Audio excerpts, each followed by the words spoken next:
still cannot believe this, who I have next to me. I've been collecting his records for a really long time.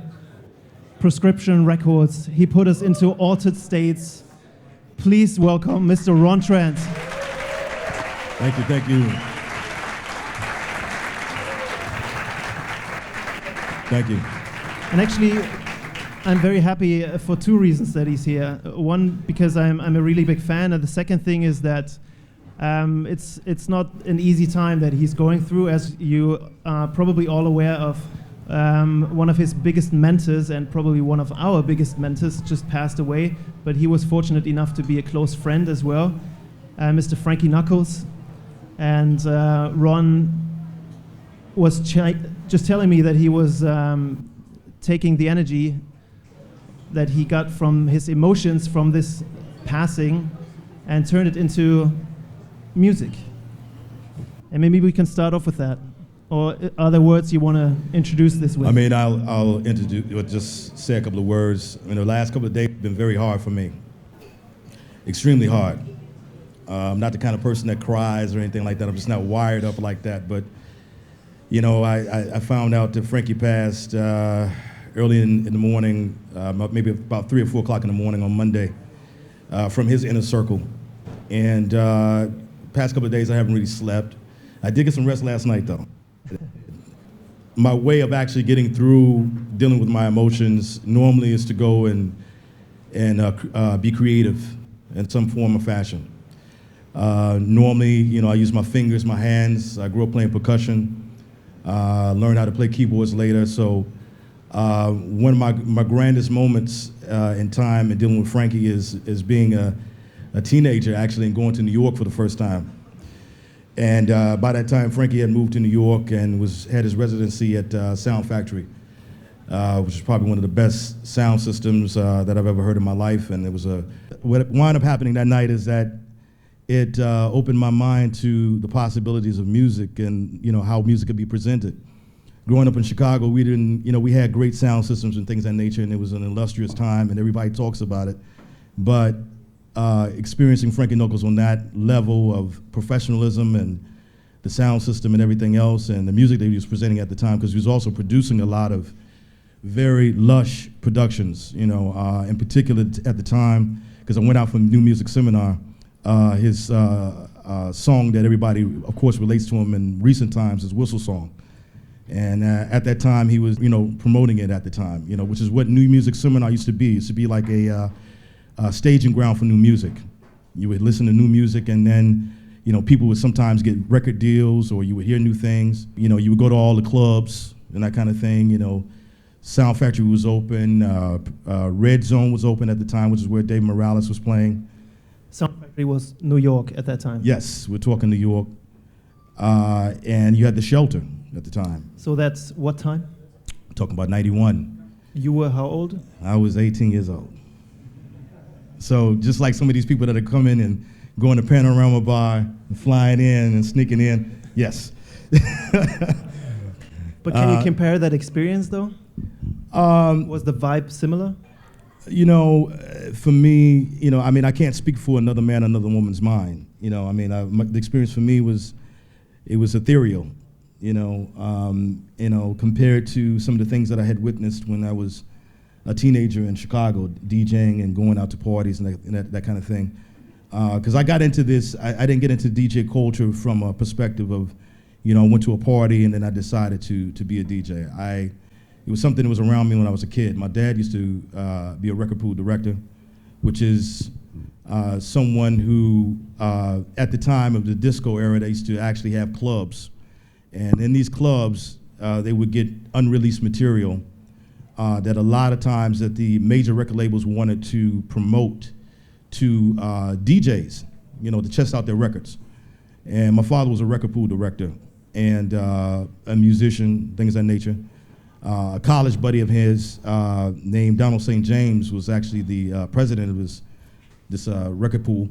So your dad got to pick the records? Yeah, they went and they sifted through a lot of the garbage that came through and some of the good stuff, and then they would give it to their DJs.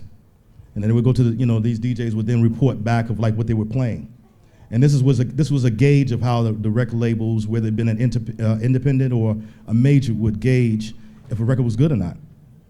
And so I got introduced to that culture through that medium, and then of course it was a street culture that was going on too. We were really into breakdancing and things of that nature. That was mid-'80s. Yeah, mid-'80s. I actually started playing around in 1982. Which actually wound up being the year that my father passed. Anyway, the bottom line is that, I went through all these different experiences in the 80s and the culture of what became house music, because it wasn't house music back then, it was just music. It was music you could dance to. It had a dance sensibility. It was in its rawest form. Previous to that, with the Warehouse and Frankie Knuckles, Frankie didn't even call it house music, obviously. But when they talked about the music that was being played at the Warehouse, they would say house music. And so it really didn't become a form until, guys started making tracks and started making things to, kind of capsulize the energy of what Frankie was playing. He was just playing music that he heard and he felt. It was very much about creating moods and telling stories. That's what the culture is about. That's what all of this is really about. It began with David Mancruso, who was interested in taking people on a journey and getting people together in one room and dancing together. Because if you can dance together, you can live together. You can you can live in a harmonious situation, and that was his philosophy.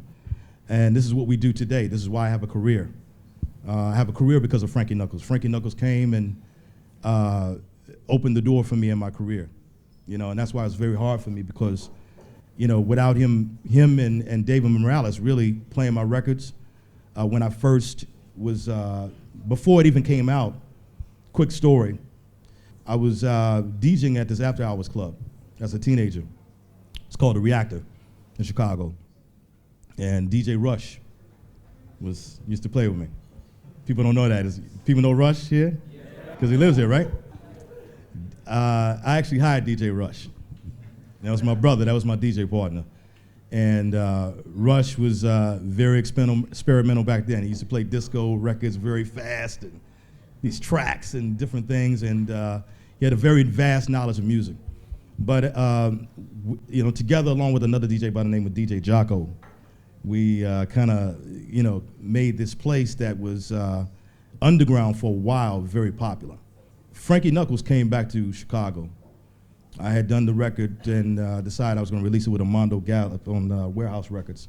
Which was the title of that record? Altered States. Excuse me.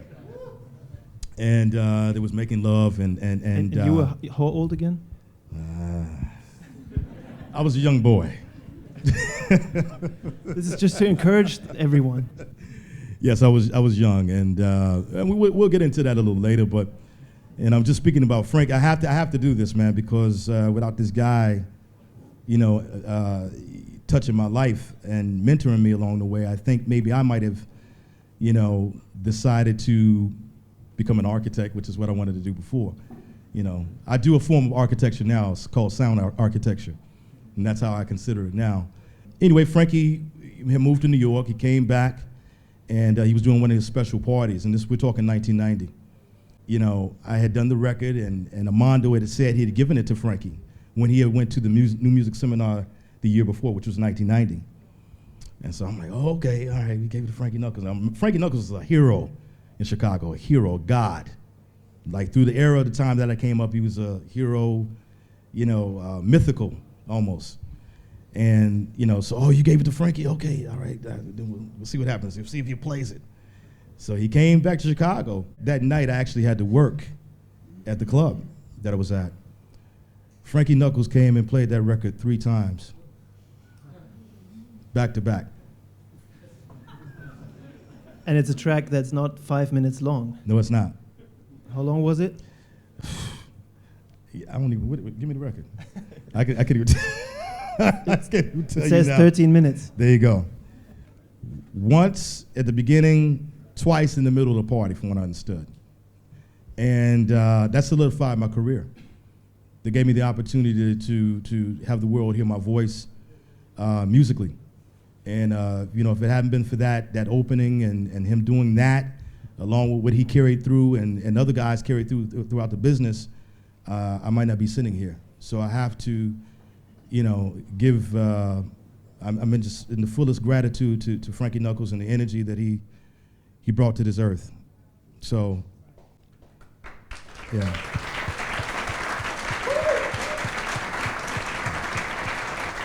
Anyway, one of the greatest moments that I had, like I said, Sound Factory, the following year, I was able to go hear Frankie Knuckles, very excited. Whistle Song was happening. He was making a lot of very lush productions. I kind of asked my brother AB and Jerome, who we're working on the album together. I said, this has been a therapeutic piece for me. Should I play this for the people right now? And it may sound a little retro to you. I'm still working on it. And it's just, it's my emotions, it's my connection to Sound Factory, it's my connection to Frankie Knuckles. And I don't even know what it's gonna sound like on here, but I'll play it for you. And work in progress. Work in progress, as my brother said. And this is kind of an ode to somewhat of the Whistle Song era and the stuff that Frankie was doing, and a lot of stuff that never got released, because I got a chance to, which I still own, some of the demos that Frankie had that never got put out. And he was working with a flautist at the time, John Popolo, and keyboard player, two keyboard players, Eric Cupper and not Henry Schwartz, but I forget the other guy. But him and Eric Cupper did a lot of productions together. And yeah, check it out. I'm gonna stop talking and let it speak for itself. I'm gonna get a level here.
So coming from Chicago, how would you define this specific Chicago sound? Or is there a Chicago sound? This is not really, I wouldn't coin it a Chicago sound, as it is just more of a, fully orchestrated or sentimental sound, actually, that, to be honest with you, that Frankie impressed upon me. Frankie was always known for being very elegant in his productions and things of that nature. He kind of helped take things to another level as it pertains to what we know as house music. House music has this connotation as being like rough tracks and this kind of thing, and acid and all this other kind of stuff. I mean, and those things have their place, and they were very powerful, and they are still very powerful.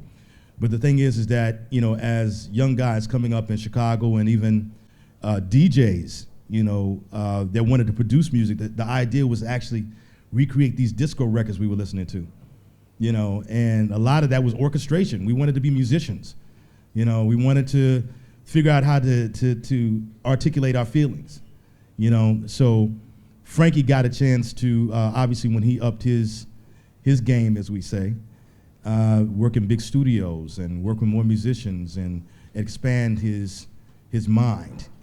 And he never stopped trying to innovate, to reach those goals. He went from editing disco records and reproducing them and presenting them to people to then actually creating his own productions. So this comes out of that. When I was creating Off the States, everybody says, well, it's a big techno record.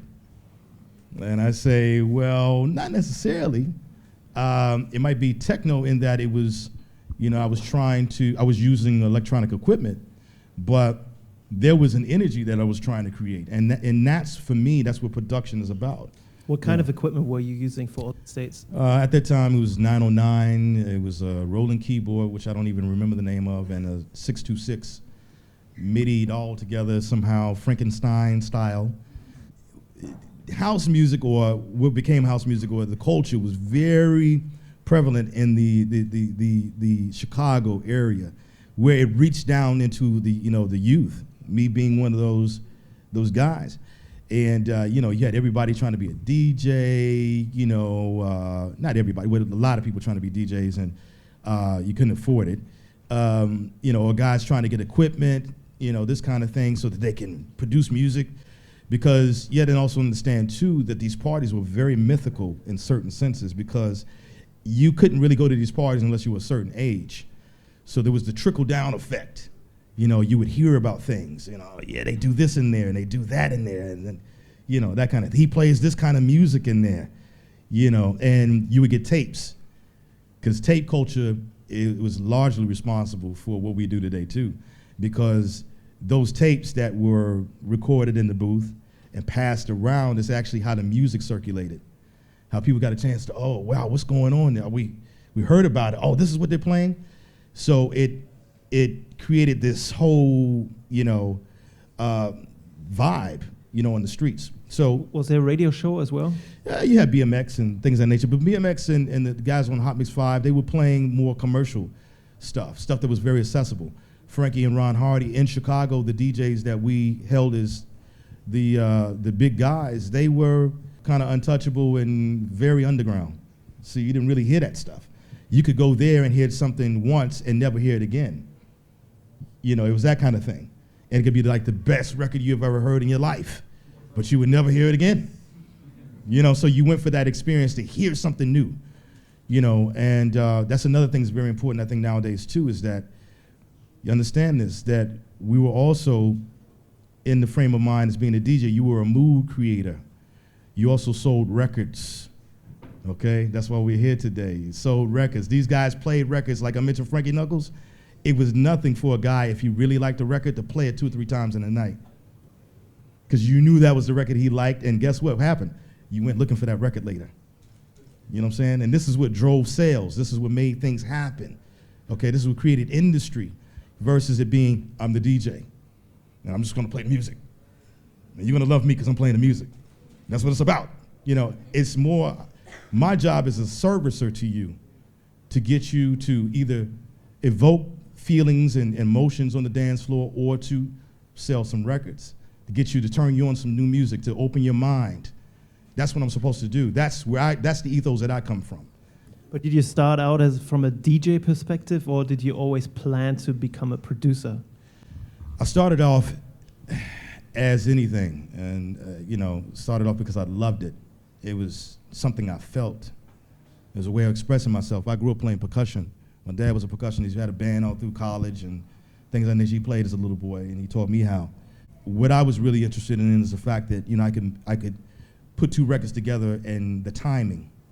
Okay, the timing aspect and matching the beats and things of that nature, which is a sensibility I developed on the percussion, okay, on my congas and that kind of thing. So it was something that was like, oh, wow, I could play this record I like with that record I like and make them go together. It was that was the thing. Was it also, you were really young, I think around 15 or 16, when Altered States really blew up and you became really famous Actually, no. Quite quick? When the record was released, I was 17 years old. I had made it years before. And like I said, 1990 was when it came out. A friend of mine, the difference between he and I was that he had very rich parents. His father was a doctor. And he was also enthusiastic about the music. And this guy had, like incredible stuff at his age. we were the same age. He had like 1200s. And he had a mixer, and he had a 909, and he had this keyboard. And he was also very bright himself too. He figured out how to do the MIDI thing, because I was like, what are you talking about, MIDI? What is that? So he was very bright and spoiled, You know, me being a parent, I understand what spoiled means. You know, his parents got him everything he wanted. You know, he would cry enough and it was done. Baby wants a 12, okay, we'll get you 1200. Here's a 1200. A mixer? Here's a mixer. We don't even know what a mixer is. Here's a mixer. You know, so it was that mentality. It was that mentality. But during our high school days, you know, and becoming, you know, trying to become DJs and that kind of thing, we wanted to make tracks. So I went to his house and I would make appointments with him. It's very professional. Okay. Make appointments with him, and then, you know, I would go over there and bust out my ideas. And out of that was Altered States and Making Love and Afterlife. And to be quite honest with you, my favorite track was Afterlife, but that's not the one that blew up. But there were a lot of things that happened afterwards. I mean, you felt obviously, or I assume, a bit of pressure after having this success to go onwards. How did you challenge that or channel that into your productions? You know, I mean, to be honest with you, once again, this was my journey. I never let anybody define who I was. I'm myself, and I have my life to live, so I did my thing. And so in that process, I never got caught up in, okay, we're gonna live the Altered States life forever. It was more about the journey of, you know, creating music, feeling things, articulating it, and making it move, and just doing what it is that I do. How did you define success at that time? Well, you know, at that time, success was defined by if you had a record out and it was doing well, you know, or people were talking about you. Because we're also talking about a culture that wasn't very developed at that time in, you know, certain senses. We're still talking about a little, somewhat of an underground culture in Chicago and New York, where it's coming out on an independent, but then it could go to that next level, which would then make you famous. Fame was kind of defined upon the fact that, you know, they're talking about you in Europe. Seriously, you know, I mean, this territory was once again, mythical, because people didn't travel here. They didn't know. Oh, your record is big in France, it's big in London, it's big, you know. So I was like, really? Oh, wow, you know, and then of course you got your peers giving you accolades, you know, and then you have the whole DJ culture, which was more, you know, people that come to the party, you know, the parties that I would DJ at, or the clubs and that kind of thing. So it wasn't really based upon money.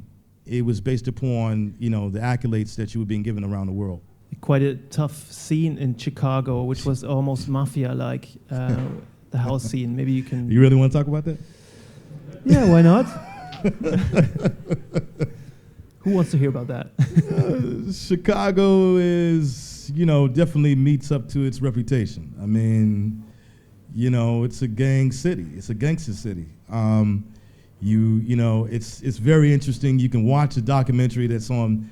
There was a basketball player that got killed when I was growing up called Benji Wilson, and there's a series on Netflix. Maybe you could check out. I don't know. It's a 50 for 50 series.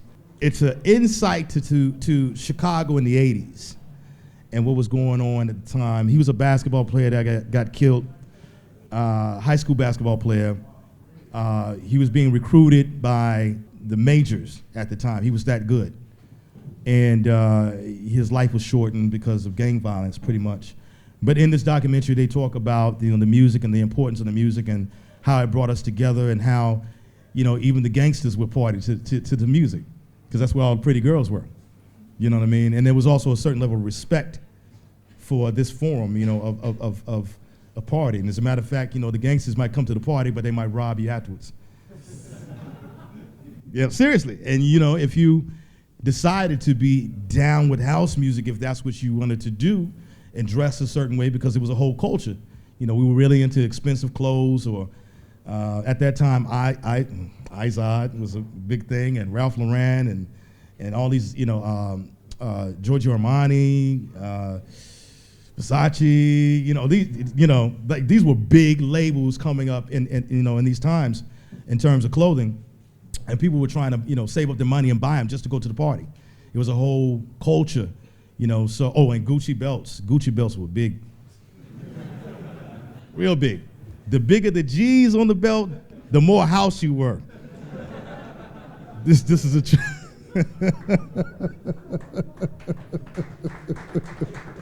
it's the truth.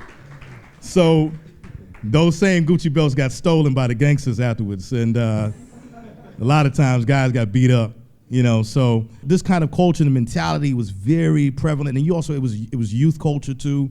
Guys were trying to be competitive. You know what I mean? And just there was a lot of infighting. It still goes on today in Chicago. These are people that are coming from blue collar workers. People that came from poor people. And then they're getting success like that. They don't know how to handle that. They don't know how to handle money and things of that nature. So it just early success. It does it. And especially when that money is being flashed in front of your face. I mean, it's very, it can be very difficult to get your head straight if you've never been used to that. You were always interested in a long-term plan, and I guess you still are. Absolutely. So what was different for you then? Or how did you plan your career when you were 17 years old? I mean, for me, it was all about the music. I was never interested. Even to this day, I'd rather be, and Frankie said it, I think, too. I'd rather be sitting somewhere in the corner serving the music to you in a dark place when you can't see me versus being in front of the camera and being in front of the, and doing heart signs and shit, and pointing my finger and pointing at you than, anything else. It's more about the music, telling my story, and it's a creative process. The money is necessary, obviously. You have to create industry in order to do what you need to do. I'm not saying that, go out and, some people go out in the corner and they perform. That's what you want to do, that's what you want to do. It's not what I want to do. I'm interested in creating, formulas and foundations and things that will allow me to be able to be creative. So that was my focus, outside of the fact that, my family wasn't necessarily, fully supportive at first because they thought I was crazy. You want to be a what? You want to be a DJ? Because we were talking about a time when it wasn't popular.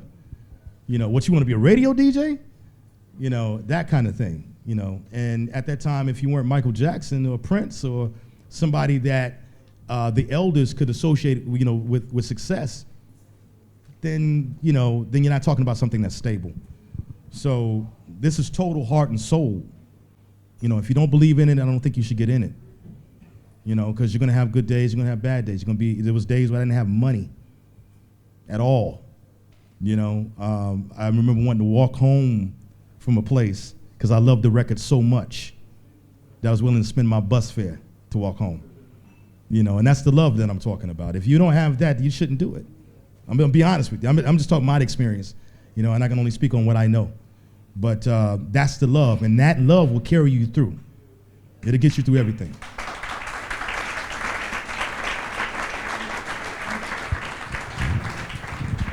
Maybe, there was a lot of time between Altered States and when Prescription started, but right. How did you get together with CDR? And maybe you can tell us about the philosophy behind that collaboration. Right. And how you started your own label. Well, we started the label in '93, and there had been a period where I was, once again, in that period that we talked about, Mark was talking about earlier, that dark period. I don't have any money. What am I gonna do? I'm in my mother's house. I want to get out, because it was like I was coming in late. I was doing all these parties, doing these things, and she wasn't really understanding that. So, I had to go kind of make my own way. And when she accepted what I was doing a little bit, I came back for a period. I hooked up with guys like Hula and Fingers. Names sound weird, of course, but these are some very talented brothers, and they were doing records. They had a record label called Clubhouse Records. And they had some early success in doing what they were doing. They took me under their wing. And to be honest with you, once again, gratitude. Guys that came before me, the guys that helped me out, they're the guys that introduced me to the MPC, okay? Because before that, it was just a drum machine action. And this was an MPC, which was a sequencer and a drum machine and a sampler and all this kind of stuff, and it was like, wait a minute, I don't want to do that. What is that? So they forced me into it. They said, listen, because they were also producing for major record label acts at the time for Jive Records. And they had upped their game, and they were working in big studios and that kind of thing, which is kind of where you wanted to be. You wanted to kind of work in a situation where you could articulate your feelings the best, and that would be in a big studio at that time. There was no computer home studio thing. If you wanted to make a big record, you had to go into the studio. You could start it at home, but you had to go into the studio to really record it, kind of thing. And so working under these guys, they said, okay, we're going on a trip to New York, Ron. Here's the MPC, here's a keyboard, it does this, go with it. And they left me with the MPC and the keyboard. I went into the machine trying to learn the environment. And once I did, I mastered it. By the time they came back, which was about 2 or 3 weeks later, I was making records on this MPC. And actually one of those records that became big, which is interesting as hell to me, is this record called Weekend. That's a real big record now, especially in Amsterdam in particular. They're trying to re-release it, kind of thing. But I was working with Clubhouse Records, did a lot of stuff, learned how to work in a big studio environment, because I would take the stuff and then we would take the MPC and the keyboards and we would go into the studio and lay it down to 2-inch tape. That was the other thing back then too. You couldn't make mistakes because it was expensive. Because the studio, you're paying for studio time. Okay, $25 an hour, $100 an hour. Okay, and so you had to really have focus. You really had to have focus. There wasn't all the playing around stuff. The guys that had budgets like that were on major record labels, and they were spending the major record labels' budget, where they can go hang out in the studio, smoke some weed, do whatever they do. So they could play around like that. We couldn't, because we were working limited budget. Anyway, fast forward, I went through that era, met Cashmere, who you guys know as Green Velvet, was my buddy. We spent a lot of poor days talking in my room together, by the way. Okay, poor days, no money, him eating at my house. Went through that period, and then I met Shay. Shay got in contact with me through another friend whose name is Carl Bias. Carl Bias was a part of Master C&J, which was Liz Torres, Jesse, and Edward Crosby. And they made some of the biggest house records that we can think of at this time. I mean, like No More Mind Games, and they did, what is the song? I can't think of the name right now. But Big Paradise Garage Records, big house records. Carl Bias lived down the street from me. Shay got in contact with Carl. We hooked up. Shay and I, we were about experimenting in the process of experimentation. We were also about trying to redefine what a quote-unquote track was, because Chicago was coined as being the track city. So we wanted to create a new sound. We wanted to create something that, it wasn't about recreating the wheel, but it was about showing some level of fidelity in what we were doing.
I Feel the Rhythm by Ron Trent. By me. He just told me that he produced this track in Berlin 20 years ago.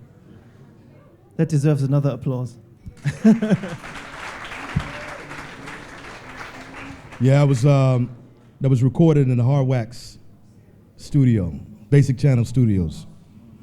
Those were still my friends, and I wanted to create something, and I went into their lab, and that's what happened. It was an impromptu kind of situation. And so Mark Anestis and Moritz von Oswald. That's right. It's my boys. Producing back then, and you did a record together with them. I'm Your Brother. They did a remake of the Isley Brothers jam, and Shay and I also did a dub version of it. Berlin was a different place back then, let me just say. And it's very interesting to see the development, that's happened. I mean, applause to you guys, for real. You should give yourselves a hand, because when I was here, it was very underdeveloped and, almost a little scary. I didn't know what to expect when I got off the plane, because there was a lot of rubble, there was a lot of, buildings, it was very gray. And to see you guys today, man, I mean, wow, it's like there is hope.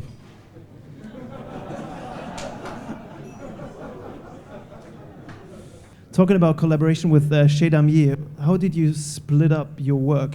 Who did what in the studio? Shay, a lot of the stuff that we did was we had conversations.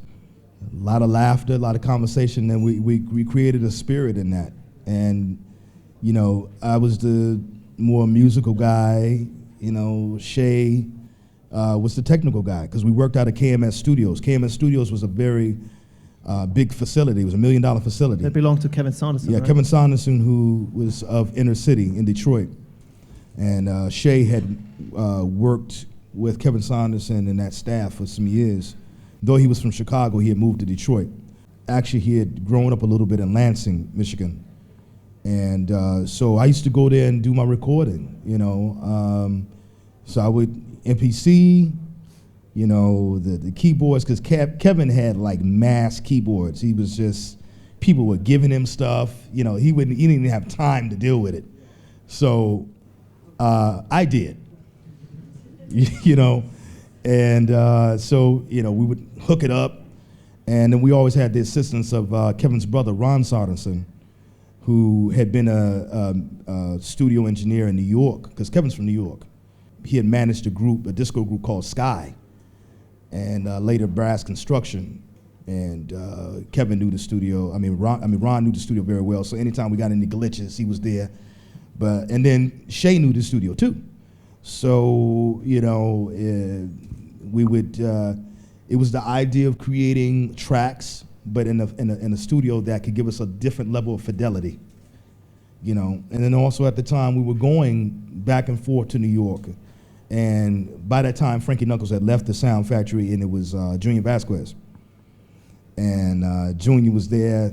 Junior had a totally different sensibility. He was, where Frankie was very, fidelity, lush in productions, moody, emotional. You could cry on the dance floor, which is why I made that kind of music earlier, because that's the kind of stuff that Frankie was playing. He was playing very ethereal, emotional music, stuff to make you, to bring out emotions, touching different places.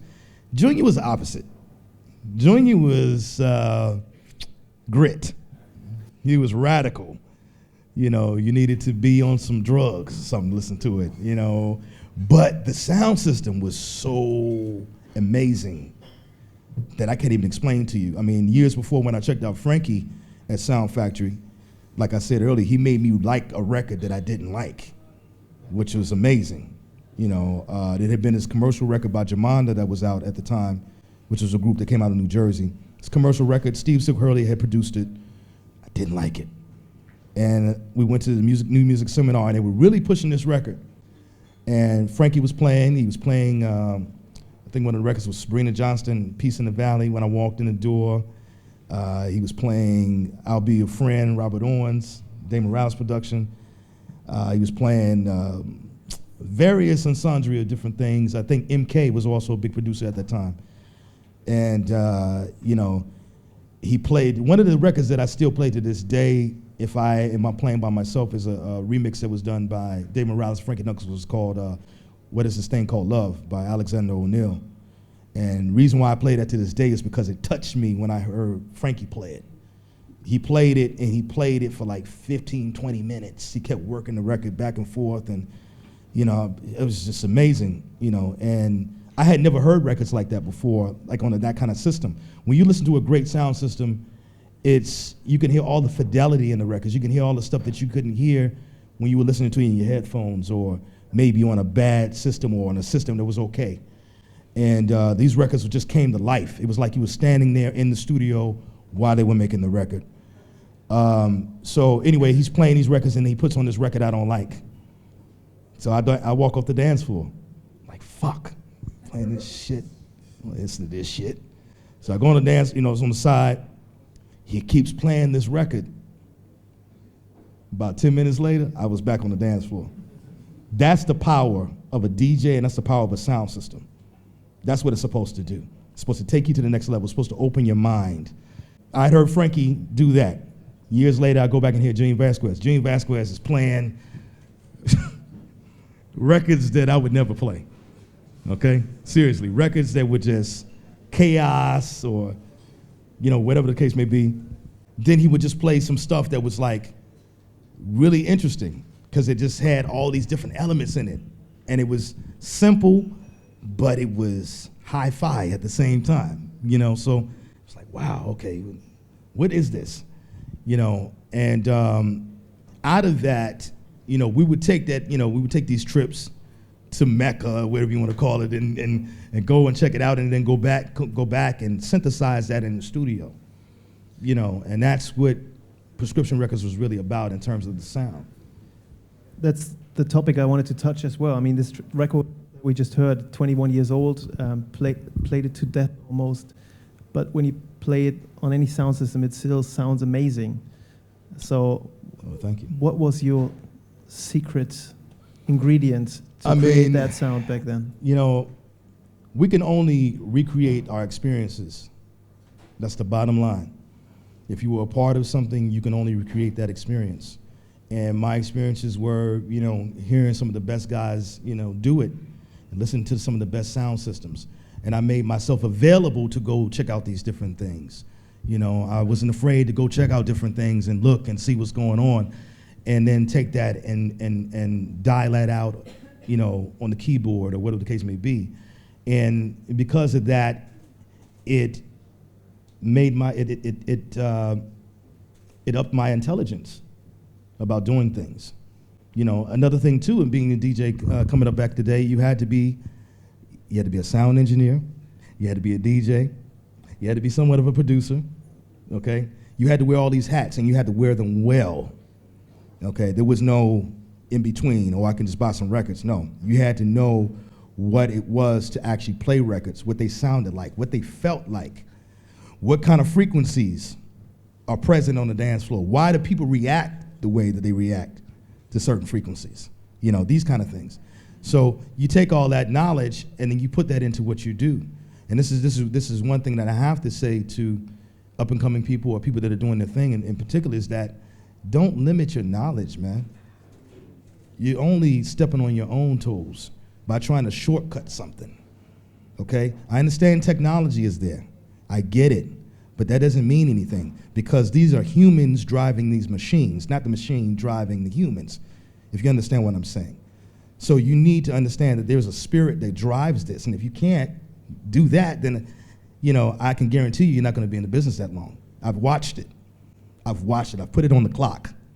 Like, okay, this motherfucker's going to be around about 5 years, 2 years.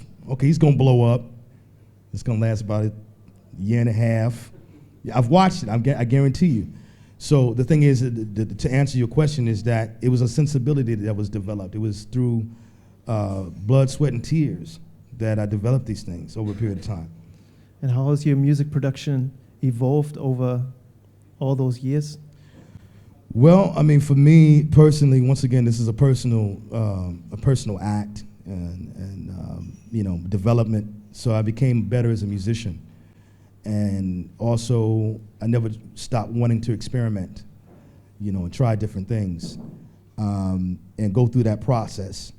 So I just kind of incorporate that energy and spirit behind what I'm doing in the records that I'm making. I'm constantly being creative. And I need to be creative. I need to have that lamentation, like I did, Frankie's death. I mean, I couldn't sleep. I didn't sleep for 2 days. Literally, I didn't sleep for 2 days. I bawled. I cried. I cried my heart out. Then the second day, I cried a little bit, and then I started creating, because that was the way that I needed to deal with it, to synthesize my emotions. Is that also your belief in psychoacoustics, which is one aspect of your, absolutely, shall I say, spiritual identity? Absolutely. It's, once again, electronics are important. They help us. They're tools. They're tools. Let me say that again. They're tools. They are not everything. Okay? I understand there's a sync button on the machine. I understand that there is the ability to make something and then just put it out. But if you don't have the sensibility and the knowledge base to understand what good music is and to understand how to put things together, then it's not going to last that long.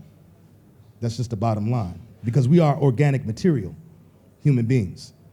Otherwise, I wouldn't be sitting here talking to you.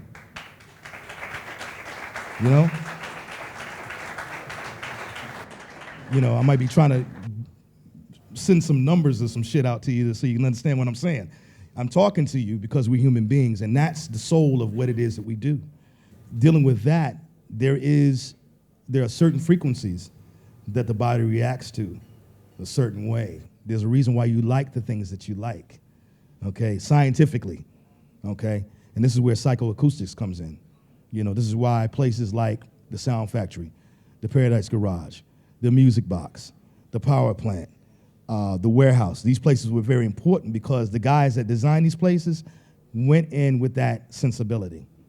They understood what they were doing. It was very deliberate, very deliberate. David Mancuso also knew what he was doing. He started out experimenting, but by the time he got there, he knew exactly what he was doing. He knew how those records were going to sound. You see what I'm saying? And there's power in that. So why not grasp that instead of keeping yourself behind the machine? Looking at shit. I don't understand that. I don't get it, but to each his own. I get it, this is a tool, but the thing is that, the idea, once again, I go back to, is that we were about communicating, interacting with each other. I'm playing music for you. You react to the music. You dance. Because, see, the DJ is nothing without the dancer. What is it to play in an empty room? What is that? Is that a party? I mean, really. So it's obviously the interaction between the dancer and the DJ, which goes into another tribalistic thing, because we're talking about drums and dancing, which is very ancient in all our cultures. So it's that whole understanding, that has allowed me to do what I do, and also getting into psychoacoustics and wanting to know why people react the way that they react to things. Is part of that also staying independent and always releasing, or most of the time releasing the music on your own labels, keeping that power to have it in your hands? That could be. Also, I would never stop anyone from, trying to reach for the top, and that means going for the, if that means going for the dollar for yourself, then do that. I mean, that's what you want to do. You want to be commercial, be commercial, or make commercial music and also make underground music too. There's nothing wrong with that either, which is actually what was going on back in the day. It was a lot of that. It was a lot of guys, that were interested in still keeping rooted in underground music, but they were also doing some commercial music too, or trying to do things that were commercially viable. Commercial just means easily accessible. Pop culture is just easily accessible music. Now, nowadays, though, I must say, a lot of the stuff sounds the same. So I don't see a lot of creativity. I see a lot of, oh, he was successful, I'm gonna sound just like him, and I'm gonna put out this record. Versus people really dialing out their own experiences. You know what I'm saying? Like really, I mean, Germany has like an illustrious, history in music, from Kraftwerk. It used to be the organization, to groups like, because I'm collecting a lot of krautrock right now, believe it or not. And, Cran, Embryo, like electronic innovation. Some of these records didn't make it to America, but to see how these guys were dealing with machines and trying to put soul in the machines, it's powerful. And that, once again, I think this is something that's missing. I think that people are just so interested in the machine and having all this equipment versus who are they really? Who am I? What does that sound like through music? And getting into it from a spiritual and artistic perspective. That's what I want to hear. I don't want to hear a whole bunch of shit that sounds the same. Because a lot of these records, I can't tell the difference. I mean, what the fuck? What the fuck? What's going on? And how does that sell? You know what I mean? Really, how do you articulate? How do you go into the fucking record store and tell somebody that shit? I heard this song. It was about 4 o'clock in the morning. Seriously, I really don't. Maybe once again, maybe I'm an old man. Somebody got gray hairs. I don't get it. But the thing is that, to me, it's the idea of understanding the human experience and being yourself. And that will drive you to command this machine. You know what I mean? So, I don't know. I just went on a rant a little bit too, but it's okay. Go ahead. I was just going to ask. I mean, you also have to be a businessman next to being an artist. Absolutely. Well. How do you separate those two? Well, once again, I mean, you have to be sensible. You have to have discipline. It's not always about freedom. Freedom comes with a price too. Understand this. And it's about being disciplined about your art. If you're really into your art, then you have to sacrifice for your art, and you have to study for your art.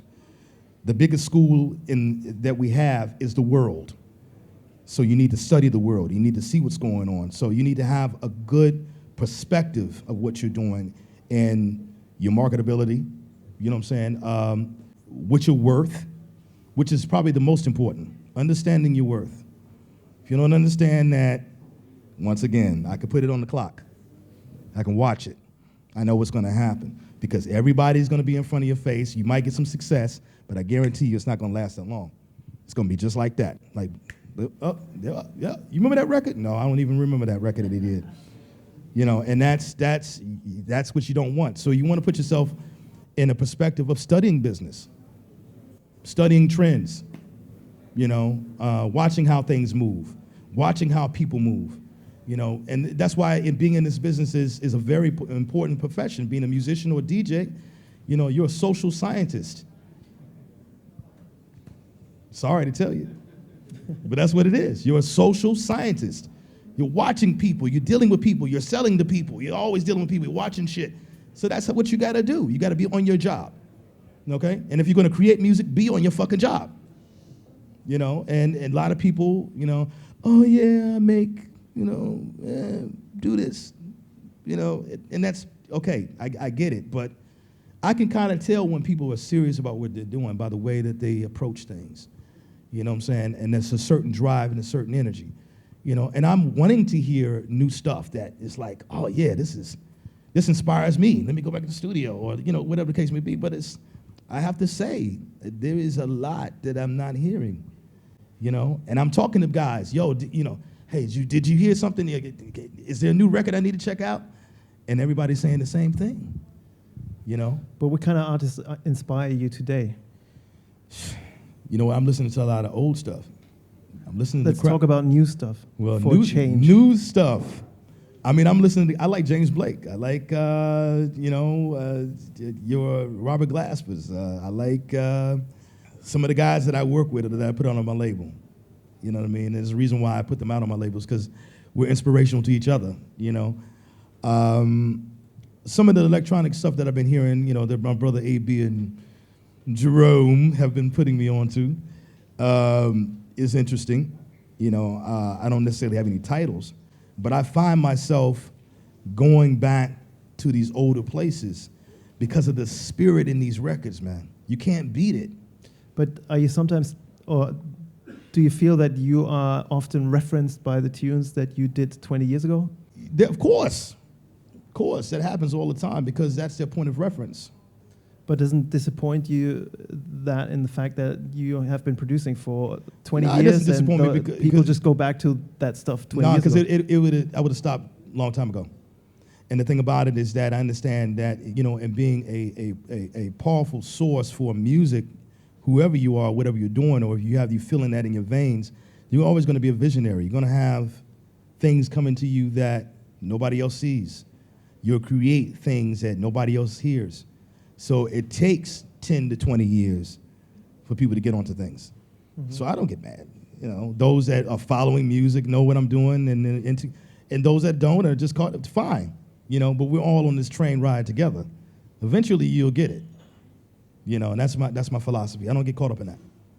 Okay. I wanted to ask you about your view on limitations in making music. Limitations have, in the past been driving forces behind creating whole new genres, like having to do stuff with only a 909 and a 303. That's acid. And, right. Or even in the Baroque, you had a cembalo and two strings, and you created a genre from that, basically. Right. So in today's musical technical landscape, where everything is possible, where do you think sensible limitations can come from? Well, there's a saying that we say in America, necessity is the mother of invention. When you don't have, then you get very creative. Just like when you have poor folks, coming out of, people of my culture, when we had the drum, and that's being translated to gospel and blues and things of that nature. When you want to express yourself, you express yourself, you will find means to do so. If it's beating on a fucking rock, okay, and you beat the hell out of that rock, whatever it is, and beat the hell out of that drum, and out of that comes this beauty. So there's beauty in simplicity, okay, and you find innovative ways to articulate your feelings, And I think, which is it's interesting you bringing this up, because I think what has happened is that the technology has advanced. It's like, I haven't even messed with some of the technology. I'm like, I don't even want to do that. That's too much echo. That's too much reverb. Shit, I'll fucking reverb myself into outer space if I hit the wrong button. So, I don't even, but the bottom line is that, I think that people, once again, this is why I said this before, people get so caught up in the idea that if I push this button, oh my God, look what happened. Woo!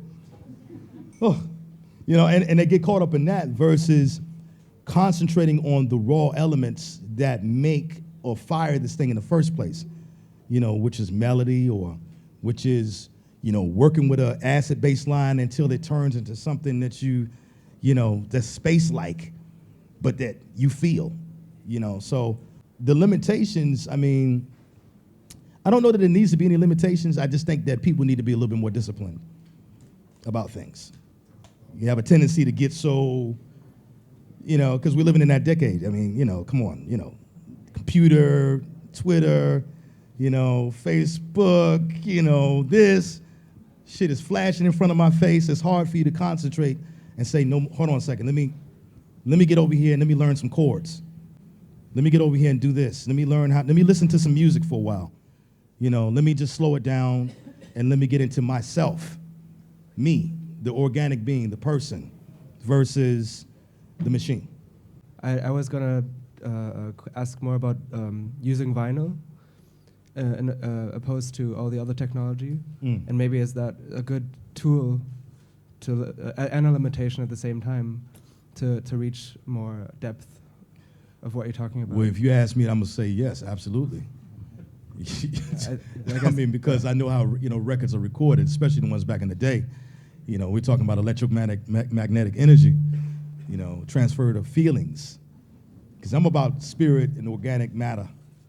Because I understand that that's what drives the universe, really, at the end of the day. The zeitgeist, if you want to talk about it. But and so a lot of the records that we reference now, as being older records, were music that was recorded with a certain spirit, and you listen to it, and boom, it's there. And vinyl also has the ability to reproduce some of that spirit, okay? I'm a big fan of vinyl. Though nowadays, when I go out, I got this USB stick and my CDs and maybe a few pieces of vinyl. Why? Because when I show up, sometimes the sound system is not tuned for the vinyl. So then I've brought out my precious vinyl for you to play for you, and which could maybe get broken, get stolen, because I've had that happen before, and the system's not even set up properly for the vinyl. So a safe way to do it for me now, you know, is to bring this out, you know. But yes, if you really want to get into it, which is something I'm very impressed by in this market, is a lot of people are buying vinyl, which I would say continue to do it. You know, is that, you know, it's a very important mechanism, I think, a tool, you know, and that's another whole long conversation. We'd have another whole workshop on that. But yes, yeah, vinyl. Thumbs up. Yep. Yeah.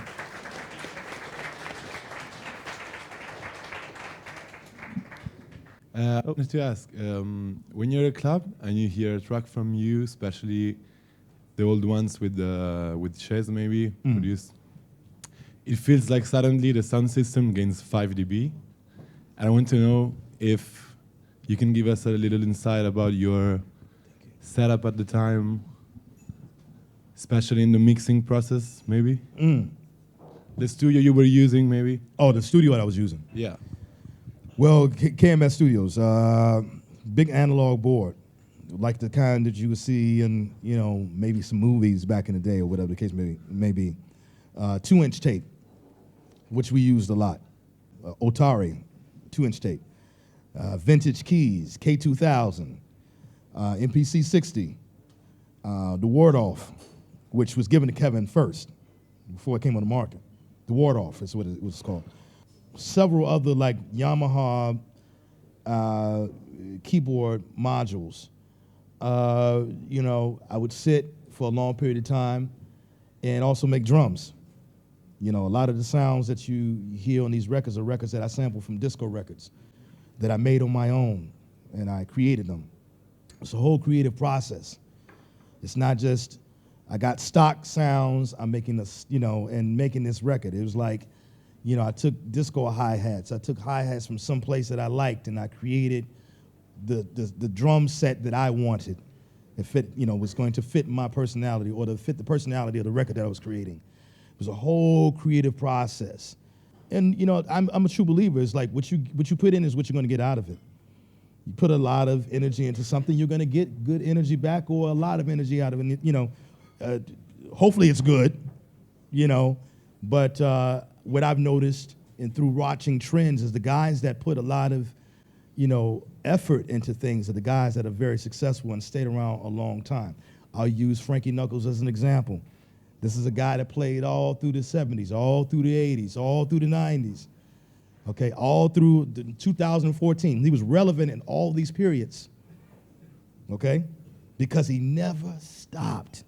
He never stopped being relevant. He never stopped reaching, okay? He never got comfortable, which is another thing that happens. Oh, yeah, this is a great record. I'm going to live off of this forever. Hold on a second. Give me my cigar. You know, and you know, there's a lot of guys that are touring right now. I won't mention any names, but they're living off of one record. You know, and that's fine if that's what you want to do. But I'm not coming from that person. I'm not coming from that place. I'm coming from a place of being an artist, musician, producing music, and playing for the people. You know, so anyway, the bottom line is the creative process, you know, was also us having fun and having a good time in the studio. Shay and I would laugh a lot, tell a lot of jokes, okay? Sometimes we had deep conversations about philosophy and you know, revolutionary times and things that happened, you know, and these were the driving forces of what, you know, or sometimes we would reference parties. You know, Shay's older than me. Shay used to go to the warehouse. He used to go to the power plant. He used to go to some of these places. You know, so he would say, hey, you know, Frankie used to do this and Ron used to do this and he played this record and blah, blah, blah, you know. And sometimes that was the driving force of what we created. You know, it was a organic human experience, you know, using machines. So we pretty much, you know, we just kind of used the technology that was in front of us and try to just make it our own. I hope I answered your question a little bit. Yeah, thank you. All right. I'm totally with you that music is about interaction, and it's about making ideas for other people. And I was wondering, what's your recipe when you're sitting?